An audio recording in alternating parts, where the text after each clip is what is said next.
Oh, bother.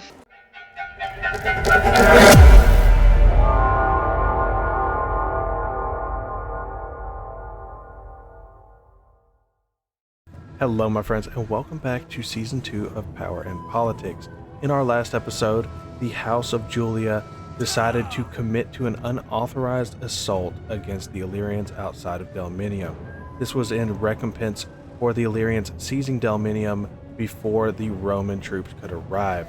Now, this would have not been a huge deal if not for the fact that the former leader of the House of Julia fell before reaching Delminium, which was his goal, looking to secure Illyria for the House of Julia, and for Rome, of course.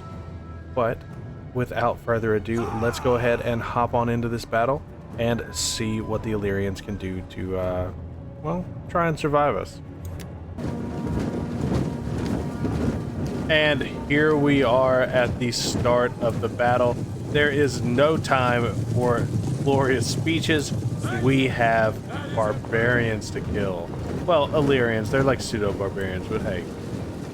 Barbarians are all barbarians to the House of Julia, and they're gonna take them down.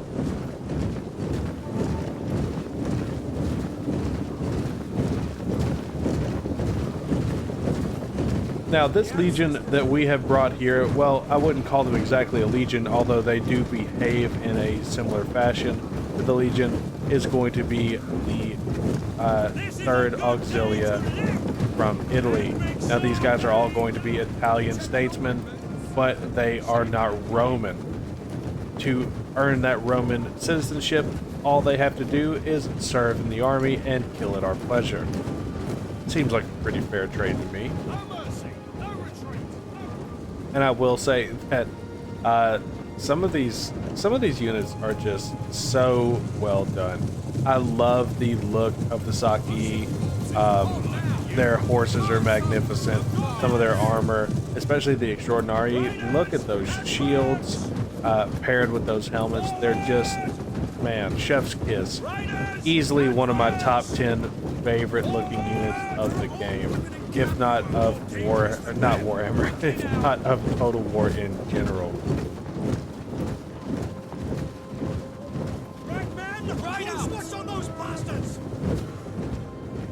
Now it does appear that our cavalry forces have gone out to start flanking, just trying to fish out where the enemy is so that we do not get ambushed, especially up here in this tree line where we are concerned that the Illyrians are most likely located. Just because they're going to be coming downhill, they're going to be in the trees, it's going to be hard for us to hit them, and they could possibly get the jump on, which we definitely don't want.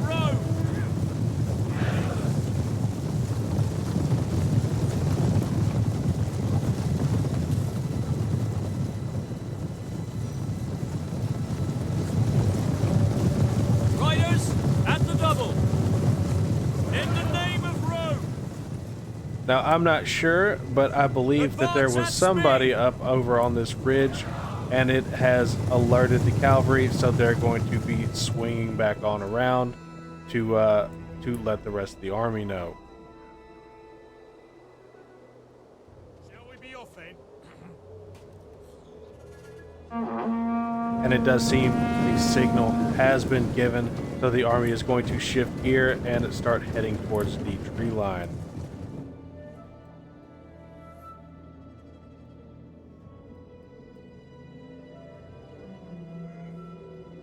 Now, you may call the House of Julia short-sighted in their vengeance, but they are not stupid. They're not going to allow their army to be ambushed in the middle of a mountainous area just because they're chasing some glory, right?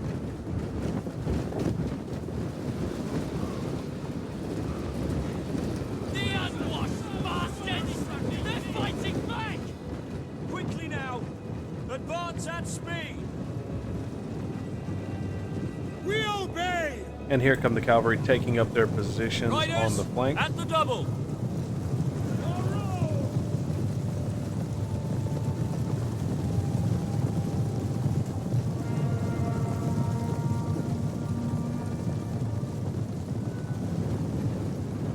Stop! General! Riders, advance! Don't lose your head! Same to you! Forward!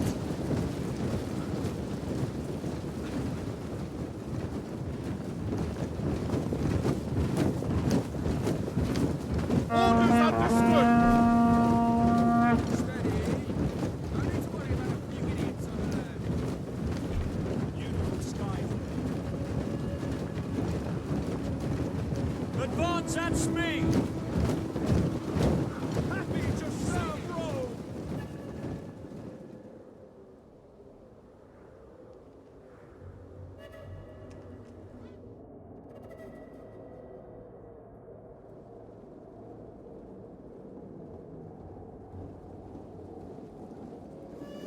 And it looks like we've got some movement out on the flank.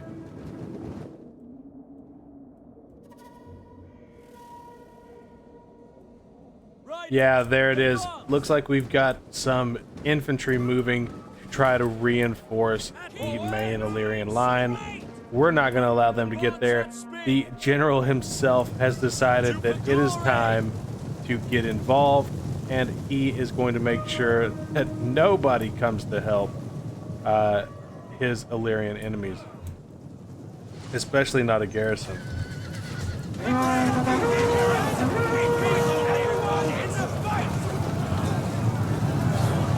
Very nice.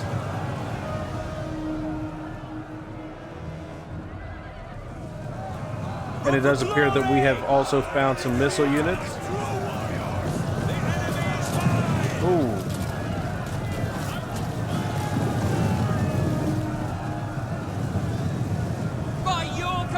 And instead of committing to this engagement, when the cavalry see these spears, of course they're going to pull on back and reassess the situation, right?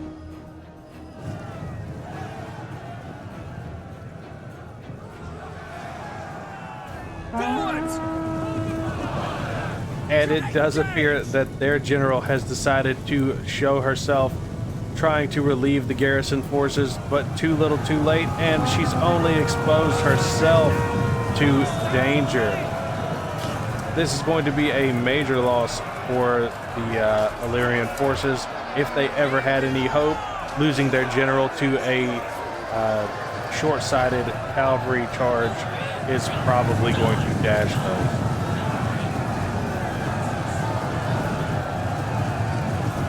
Oh, didn't mean to drop down.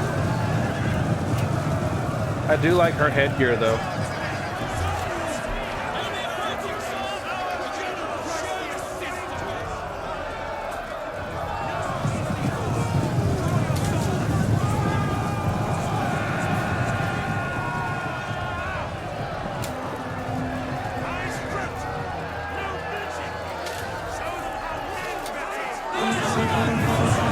And down she goes, being trampled for good measure. That's just disrespectful. Now, as their spears try to catch up with our cavalry, you can see that the extraordinary are moving on in. They're not going to allow our general to be captured or otherwise killed, not by a tiny little garrison force, just because they have brought spears to the fight. The cavalry is going to be moving up into the main engagement, and let's check that out right now. That poor tree.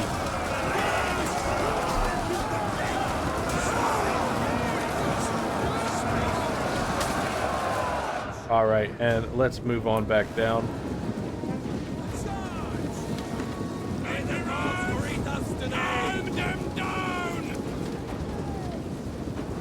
Ooh, that is just unfortunate.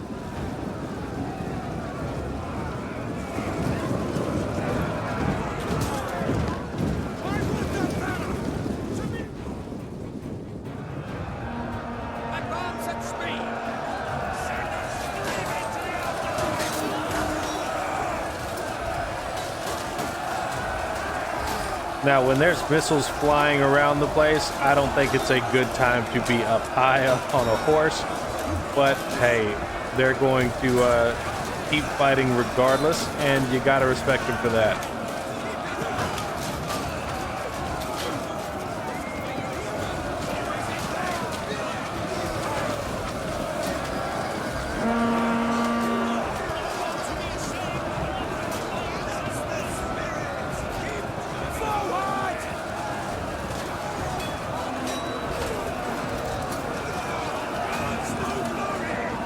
There goes their phalanx troops.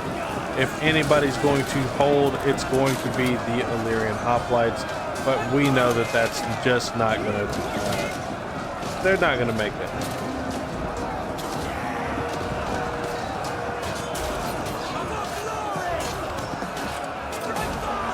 Ooh, that was ugly.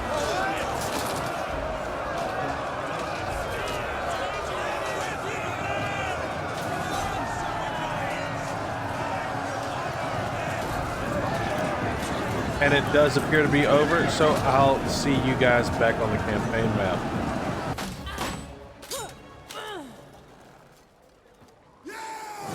And with a few losses on our end, we were able to pull out a decisive victory. And because they're not the perpetrators, but just in the way, we are going to enslave them. At once. Commander. And of course, Delminium will belong to us now. Ready for orders. Which is going to open us up to striking at Epidamos. Excuse me. Laying siege to the settlement. None will escape. And we'll come back to that in just a second. Let's take a look at what else is going on around the Empire. Let's go ahead and start breaking this down.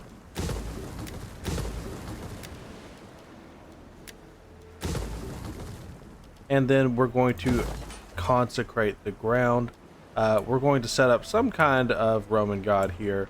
Not sure exactly which one. Looking back west, we can see that the first is back in Rome, just in case anything happens. But let's actually take a look at our political situation. You can see that the House of Julia is still not too loyal to us, but that is starting to wear itself down. Hopefully we'll be able to bring them even further back into the fold here shortly. And how much longer do we have this treaty with Syracuse? That's the real question here. Because I believe that uniting Sicily will be our next on ill-chosen words. Although an hour or two bathing would have been useful. Oh, cool. Nice way to talk to us. And there's only one turn remaining. So I believe that that will be the next strike for both the 2nd Legion and probably accompanied by the 1st Legion. We'll see if they actually need our help with that. Now let's see what else we can get done. The 1st Legion is ready for some recruitment, so let's get that underway. We're going to get 2 more Histadii, and then we'll wait on the Principes. Can we? Yes, we'll get 2 Equites. That will do it for them. And let's jump on into this battle.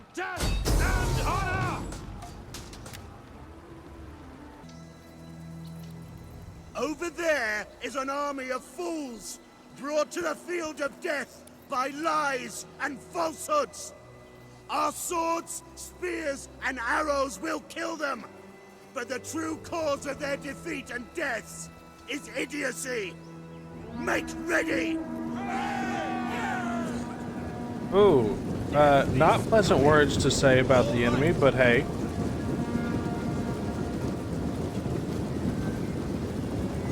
Everyone is scared.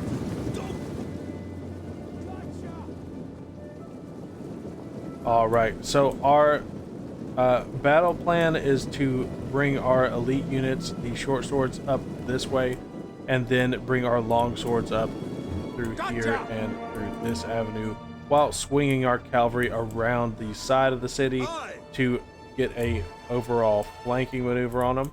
And because we're House Cornelia, we're not going to be knee-deep in the fighting unless we have to be. And the barbarians have been eager to wet their swords with Illyrian blood for quite a while, so why not let them do it?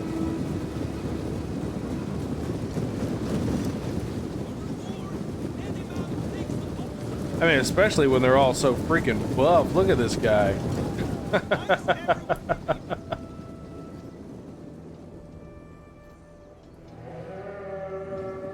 And you can see they're already starting to try to move off from even...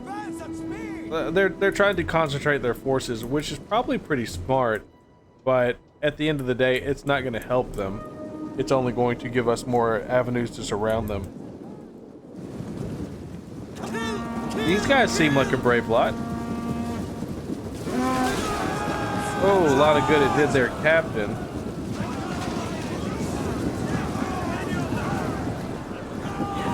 And here come their friends trying to help. Oh, mowed down again.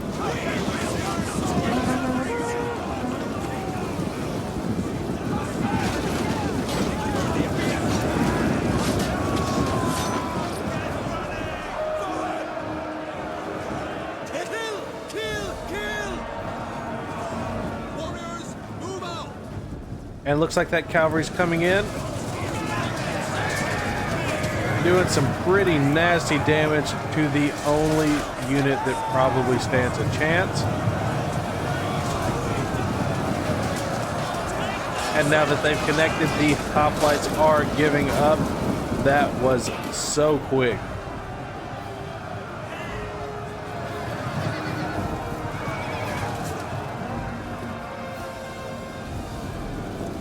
Alright, and it does appear that the battle is over, so I'm going to let it play out, but I will see you back on the campaign map.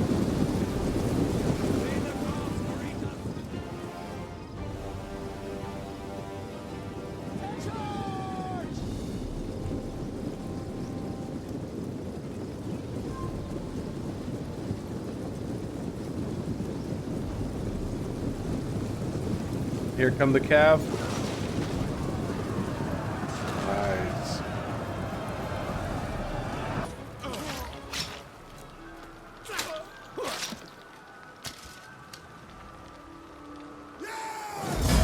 All right. And that's going to be the end of Epidamnos.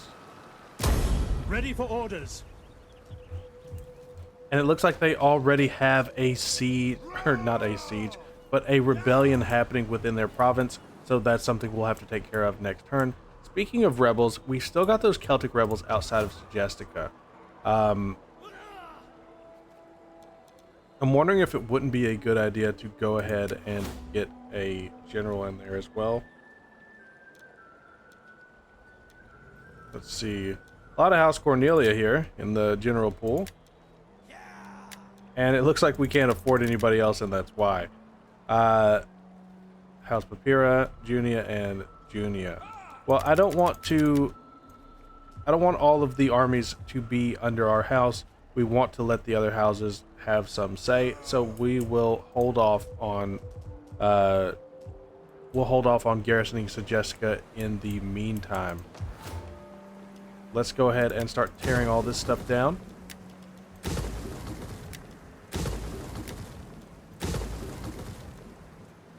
Now, I believe Epidamnos will become our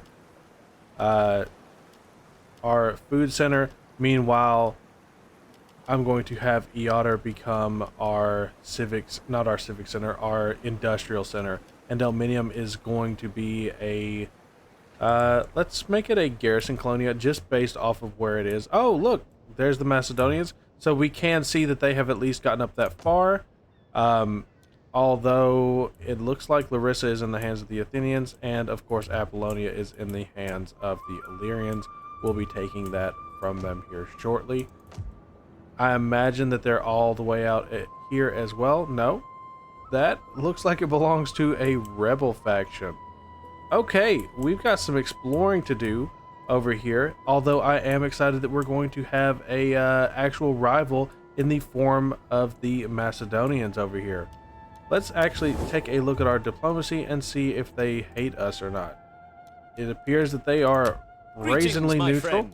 So let's see what we can do with that. For your speech. Now we'll take non-aggression for now. Thanks to Dionysus for the wine. Although I'm sure our word means nothing out here in the Greek world, but we did betray barbarians, so you know, it is what it is. that being said, let's go ahead and end this turn. Oh, and of course it wouldn't be a yin-yang turn if we didn't forget to do something. Let's see, who does this belong to? It belongs to the House of Cornelia. I'm very surprised by that. I'm wondering why. Did the House of Julia just not have enough power? 19%? Well, yeah, I guess so. That actually makes sense. I'm surprised the House of Julia even has literally anything. Being that they only have 5% of the power in the Senate. But that is something we'll, can we switch to Empire? How far are we off from Imperium level 5? That's what I want to know. 65% influence of the ruling party. So we'll have to play some political theater to get to a point where we can do Empire. What is our Imperium at now? We're at Imperium level 4, so we're pretty close.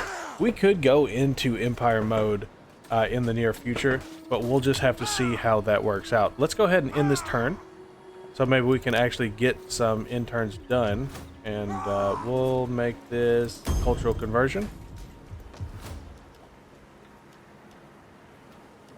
All right. And I do hope that this episode finds you all well. It should be coming out the day after patch 4.1 dropped for Warhammer. No longer so stand with you in peace and war. oh, boo-hoo. So hopefully that is a good thing for everyone involved, everyone playing over on that game. But that's not what we're here for. We're here for Rome, and wow, like right on cue, our friends, the rebels out at, what is this? Syracuse? Yeah, the rebels out at Syracuse have decided to attack. And once again, we're going to do our damnedest to hold them back. So let's get on into it. And here we are once again joining in the fight for Syracuse. The enemy just don't know when to quit. And we're going to show them the error of their ways. They have, of course, tried basically the same strategy, except this time they have kept all of their forces together. We'll have to see how that works out for them.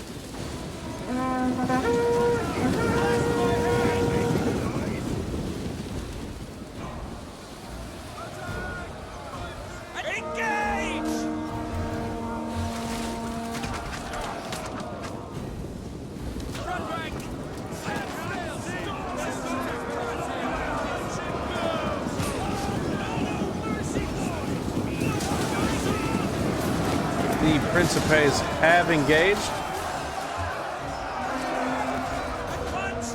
And any second now, the Hastati should be swinging around. There they go. Just in time to really crack some skulls over here. Hopefully none of their units want to hang back and act as a rear guard, although that would probably be intelligent.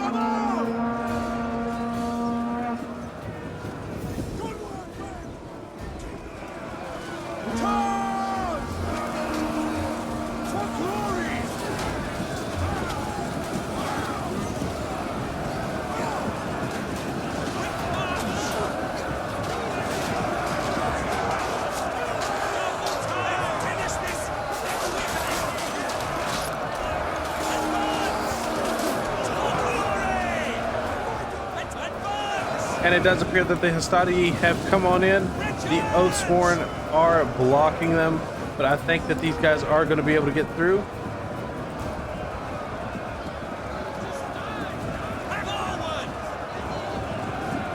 And no, that is not going to be the case.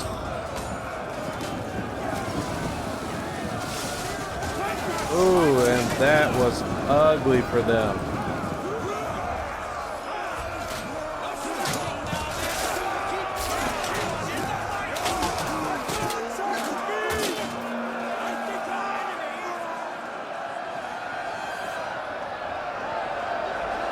And I don't know if we're going to be able to pull this one off.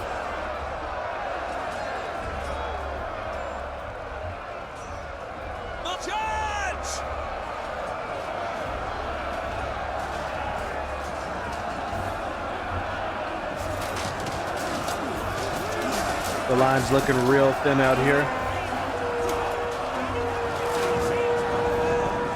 It does appear that the Hastati were able to break free. And it does again appear that they are breaking and running. All right. You gotta love that.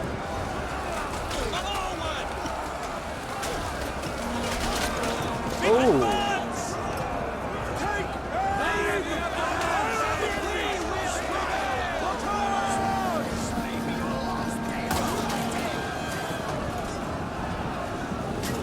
And it does appear that they are completely broken except for their Oathsworn, so I'm going to let this battle play out, and I will see you back on the campaign map to, I guess, finish things up.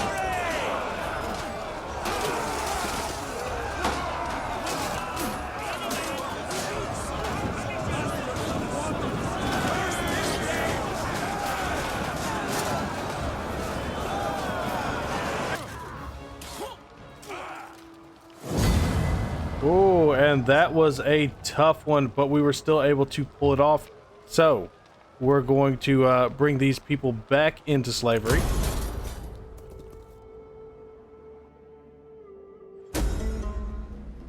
And a subject gains notoriety. Let's take a look at that. A young boy with an uncanny resemblance to a member of your family has appeared. He claims to be the man's son by the daughter of another patrician family. Well, we're going to take him in. Hopefully he doesn't just disappear on us, but I know that that can happen.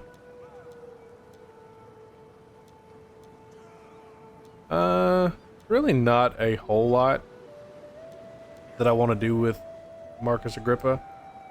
He's getting on up there in age, 72. Good Lord. And let's go ahead and, well, we're going to go ahead and get a promotion for Spurius Cornelius Crispinus. And we're going to also name him the heir. Oh. Wait, what?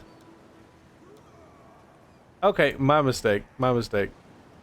We don't want to take the heir away. So let's forget that. I didn't realize Traianus was still, I didn't realize he was still, I skipped right on down to, Crispinus. So, my mistake. Yeah, we don't want to skip Traianus. Speaking of, let's get the First Legion on moving. I think it is about time for us to unite and bring down the people of Syracuse. Well, bring them into the Empire. We hunger for battle. And we should only need the Principes to get the job done. And again, the Second Legion probably could deal with it themselves, and that might end up being the case, but that's not going to be the case right now. Let's get a Field of Mars here. We're going to upgrade this to an auxiliary camp. We're going to then take, let's get the Suburbia going, and then finally, I think it would be a great idea for us to invest in a workshop. Since Delminium is going to be on the frontier, we do want to keep this city ready to go, ready to pump out legions into the Balkans. Ready for orders.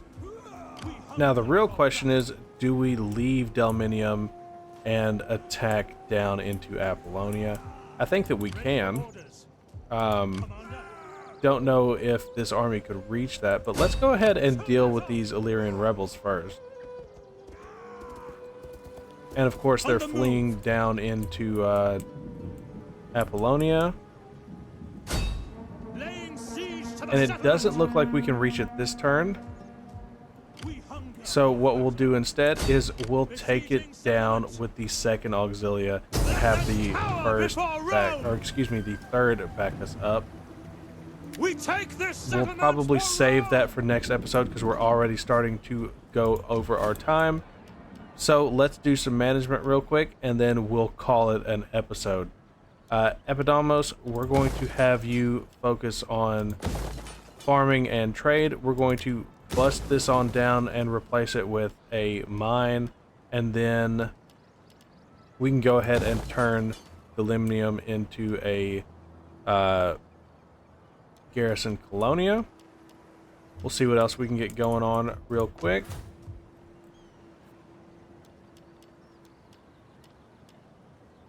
It looks like Rome itself is ready to grow, and while that's going to eat up a considerable amount of our income, I think that that would probably be a great idea. The first thing that we're going to do, though, is make sure that we're defended against another rebel attack. So let's get Segestica a new leader. Because if anybody has earned the right to be here, it is Segestica. Let's actually take a look at their... Okay, so they've still got a decent amount of troops left, but let's make sure that they don't fall by bringing in a new leader. And we're going to give it to the House of Junia. They have been underrepresented here, so we're going to get them an army. Let's do that now. Oh, good. Yeah, that's a great army to have. Or a great leader to have, excuse me. Ready for battle. There we go. Watch. And it looks like building up Rome is going to have to wait so that we can reinforce over here at Segestica. And we're actually going to have the House of Junia over 2 legions, which is different. We usually give an auxilia and a legion, but to be honest, Papyra doesn't even have a legion. I think they have a fleet and an auxiliary, so that's fine. Let's see. Legio 4 will be Segestica out here, and hopefully they can hold. I'm tempted to get some mercenaries while we wait, so let's do that. I hate to fund them. Jeez, they're gonna eat our income, but that's okay. Because next turn we'll be attacking Abylonia. That's gonna get us some money, and then of course we'll be moving down into Syracuse, and that's going to probably get us a ton of money just taking that. So with that being said, I am going to have to catch you on the next one because I am well over my time. So to all my friends, wherever you are, good morning, good evening, and good night, and I'll see you tomorrow. If you made it this far into the video, I just want to say thanks for watching, especially to those of you who have been with me since the beginning. I am still having a blast and very much enjoying the formation of this community with all of you. If you have any suggestions for videos you would like to see, please let me know, because I want to make even better content as we continue down this journey together. As always, if you enjoy what I'm doing here and want to support me, then you know what to do. Comment, like, and subscribe. And we'll see you in the next one.